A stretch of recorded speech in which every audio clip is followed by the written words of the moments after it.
क्या आपने कभी सोचा है कि भारत का सबसे अमीर राजा कौन था? क्या वह अकबर था, अशोक था या फिर कोई और? सच जानकर शायद आप हैरान रह जाएंगे।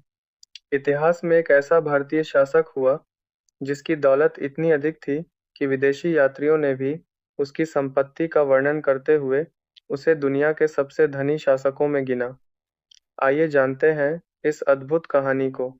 यह राजा थे विजयनगर साम्राज्य के सम्राट श्री कृष्णदेवराय। उन्होंने 16वीं शताब्दी की शुरुआत में शासन किया और उनके समय में विजयनगर साम्राज्य अपनी शक्ति, समृद्धि और वैभव के शिखर पर था। राजधानी हम्पी इतनी समृद्ध थी कि पुर्तगाली यात्रियों डोमिंगो पाइस और फर्नाओ नूनीज ने अपने विवरणों में लिखा कि यह दुनिया के सबसे बड़े और सबसे समृद्ध शहरों में से एक थी। उन्होंने विशाल बाजारों, हीरे जवाहरात के व्यापार और सोने चांदी की अपार संपत्ति का उल्लेख किया। कृष्णदेवराय केवल धनवान ही नहीं थे, बल्कि एक महान योद्धा और कुशल प्रशासक भी थे।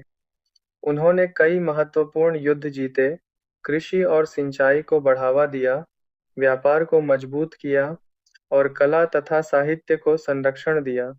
उनके शासनकाल में दक्षिण भारत आर्थिक और सांस्कृतिक रूप से अत्यंत समृद्ध हुआ।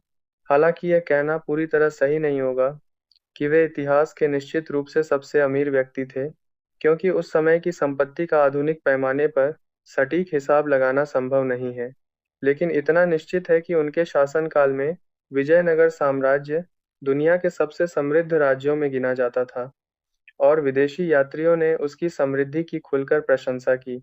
यही कारण है कि आज भी जब भारत के सबसे समृद्ध और महान राजाओं की बात होती है, तो श्री कृष्ण देव राय का नाम सम्मान के साथ लिया जाता है। उनका जीवन हमें यह सिखाता है कि किसी राज्य की असली ताकत केवल उसके खजाने में नहीं, बल्कि उसकी मजबूत अर्थव्यवस्था, न्यायपूर्ण शासन और खुशहाल प्रजा में होती है। अगर आपको इतिहास के ऐसे रोचक और सत्य तथ्यों वाली वीडियो पसंद आती हैं, तो वीडियो को लाइक करें, चैनल फैक्ट्स दुनिया बाय एपी को सब्सक्राइब करें और कमेंट करके बताइए कि अगला इतिहास से जुड़ा कौन सा तथ्य आप जानना चाहते हैं।